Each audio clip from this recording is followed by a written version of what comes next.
What is going on, y'all? It is the Caveman back at it again with another video. And before I hop into the main topic of this video, whether or not the Cardinals have become a step closer to being Super Bowl contenders or even being a Super Bowl winner with J.J. Watt on their team, there are a couple other things regarding the J.J. Watt signing I want to talk about and I want to get your guys' thoughts on, because there's a lot of different things that have gone down with this signing other than just the signing itself. And some of it is controversial. I want to know your guys' opinions on it. In the video I made about J.J. Watt first signing with the Cardinals, I said straight out, like, my first initial reaction was that if J.J. Watt claims that he signed with the Cardinals for any other reason besides for the money or maybe whatever he likes about Arizona, the place itself, would be cap. If he said he wants to win a Super Bowl there, if he thinks they can win a Super Bowl or anything else like that, it would be a straight lie. It would be straight bullshit. Of course, he wasn't going to come out and straight up say, I signed with the Arizona Cardinals because they were paying me the most money. Obviously, he wasn't going to come out and do that, but we all know deep down that is probably the main number one reason why he signed there. But he came out and actually said right off the bat that he signed with the Arizona Cardinals because he believes in Kyler Murray. He likes what Kyler Murray does, and he believes in Kyler Murray.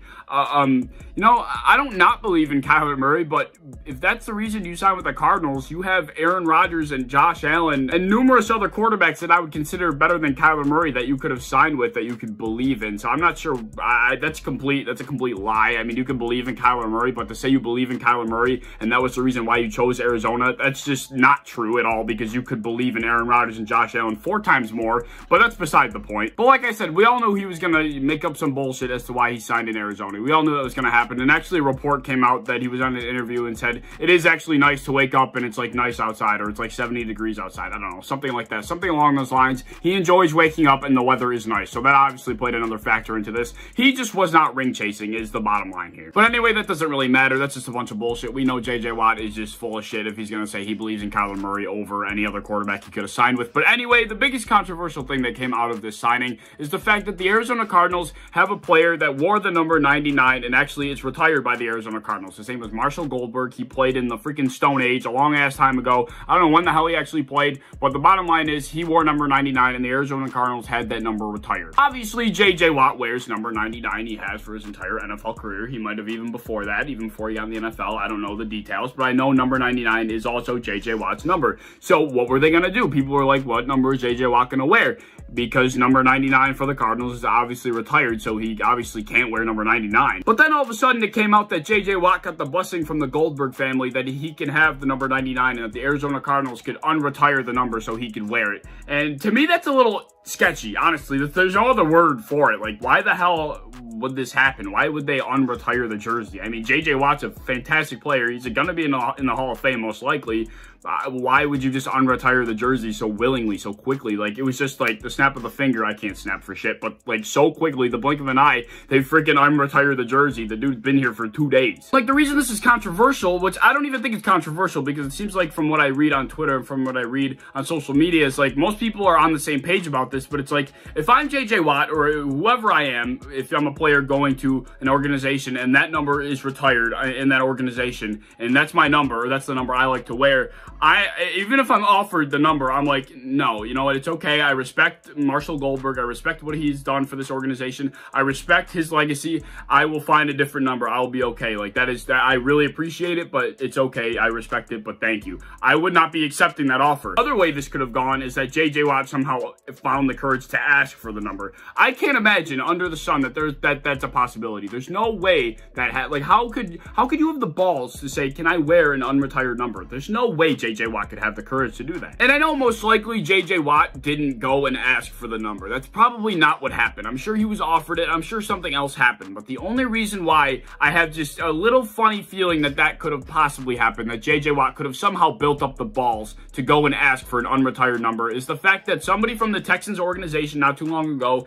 came out and said that J.J. Watt is extremely selfish. He's all about himself. He just cares about his own stats and he doesn't care about anything else. People were just saying like that person from the Texans organization is crazy. There's no way that's true. He's just butthurt that J.J. Watt's gone. He's just butthurt about how that situation went. So people were just kind of downplaying that. But now this has gone on, and now people are saying that, you know, maybe he asked for it. And it's like, there's no way this guy asked for this number, and there's no way. Like, I cannot imagine any scenario where a single player would have that much testosterone to go up and say, can I have an unretired number? There's no way he did it. There's no way. I don't know. There's something in the back of my mind keeping me from fully believing that he was offered the number. I don't know. It's a weird situation, but at the end of the day, there's no reason why that number should be given up. Number 99 is retired for a reason. I don't know why you would ever unretire a number. It's retired for a reason. You don't unretire a number. I've never heard of this shit. If you're gonna retire a number, you retire the number. You don't unretire the number. And like I said, if I'm JJ Watt, I'm not taking that number. I'm like, I respect Marshall Goldberg. His legacy's respected here. I will find a different number.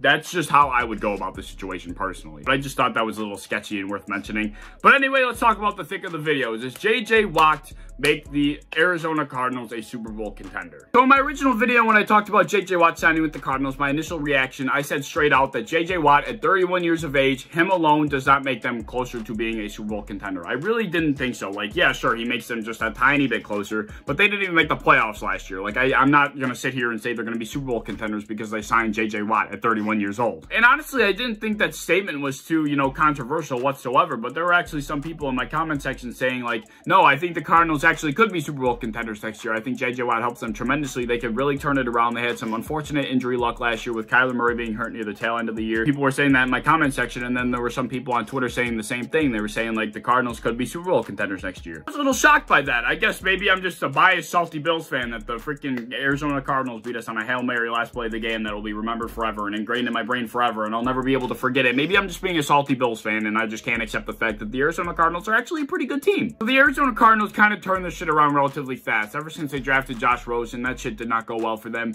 They turned around, they went and got Cliff Kingsbury, they drafted Kyler Murray, they traded for DeAndre Hopkins, and now they're signing JJ Watt. Their team is, it's not bad. They have a couple pretty damn good pieces, pretty good important pieces on that team, and they're really honestly pretty good on paper. It just comes down to the performance that they put on the field that is honestly pretty sketchy at some points. That is why my initial reaction was what it was. They just don't look like a very good football team at points, and other times they look very good, and other times they just look awful. Their team just looks sketchy at points, and especially their defense. Their defense is extremely inconsistent. Their defense could get sliced and diced like nobody's business. They gave up 25 or more points in 8 games last season. They got sliced last year a lot, and I understand JJ Watt is a defensive player. He's going to help them on the defensive side of the ball, but I just, how much can he actually help him? I understand the pressure that they're going to get between Chandler Jones and JJ Watt.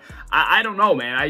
I can't imagine it's going to make that difference. So their defense is definitely their weakest point, like between the offense and the defense. Their defense is by far the weaker link here, but the offense itself it had its moments where it was a little sketchy as well. Like Kyler Murray, I think he's going to be very good in the league. I think he's sort of figuring things out relatively quickly for himself. He looks like he's a kid that's running away from a bully with lunch money, but at the end of the day, he's a pretty good football player. I just think he struggles finding his best players. There were games where DeAndre Hopkins wouldn't have a freaking catch or a target in the first half. Like, this guy would go, like, multiple quarters in a row without even getting a completion to DeAndre Hopkins. I'm not sure how you can do that. I'm not sure how you miss DeAndre Hopkins that many times. I don't know how you just don't target DeAndre Hopkins. Kyler Murray's vision sometimes, it's very weird. But then he'll have, like, in the fourth quarter, there'll be like 10 minutes left in the fourth quarter. DeAndre Hopkins will get open in like a deep post, and it'll be like a 70-yard touchdown or some bullshit. It's like, DeAndre Hopkins, I understand he finished top in the league receiving yards. He finished very high up in all the receiving categories.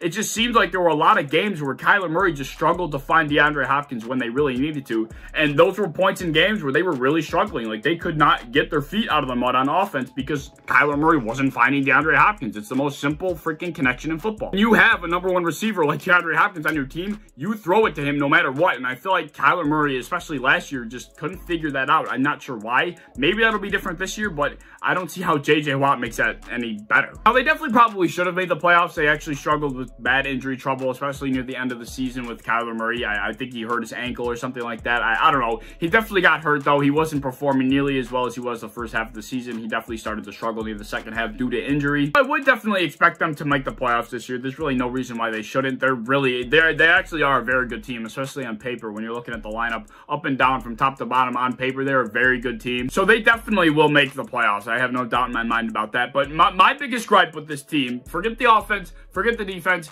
I think Cliff Kingsbury is a dingleberry. This dude's he's a bonehead. I don't think this guy's a good coach. I think this guy thinks he's playing Madden and he's drawing up his own plays and he thinks they're going to work. I don't think Cliff Kingsbury is a good NFL head coach. I just think he's a bonehead. I think he's stupid. I don't think he's going to be able to coach a team to the Super Bowl. I mean, unless his team somehow carries him there, I don't think he's going to be able to do it. I don't think he's a coach fit to taking a team to the Super Bowl, and that's the biggest reason why I don't think the Super Bowl contenders, and that's why I'm not changing my perspective on the whole thing, because Cliff Kingsbury is still the head coach, and I don't think Cliff Kingsbury is cut out to be an NFL head coach, let alone an NFL head coach on a Super Bowl team. So I can see the Cardinals rounding out about a 10-6, 11-5, maybe 12-4 record next season. Like I said, I don't think things are going to go completely different, but they really were on pace to have that kind of season last year. It's like they were already good enough to have that kind of season. I don't think J.J. Watt specifically is what changes that, and I don't think they're Super Bowl contenders any more than they were last year. I mean, they're a good team, but like I said, I just don't think they're cut out, and I don't think J.J. Watt makes all that much of a difference. My projection for them is between the 10-6 to like 12-4 range, somewhere in between 10 and 12 wins. I think will be where they end up. I don't think they're going to make the Super Bowl. I don't think they're going to be even close to making the Super Bowl for that matter, because Cliff Kingsbury is a dingleberry. He's a dummy. He's a stupid idiot. I don't think he's a good football coach. That is why I think the Arizona Cardinals will not be Super Bowl contenders next year. So I want to know what you think of the Arizona Cardinals. I still want to know what you think about the J.J. Watt signing. I want to know what you think about all the controversial situations going on with the Arizona Cardinals and J.J. Watt right now. I want to know your thoughts on that.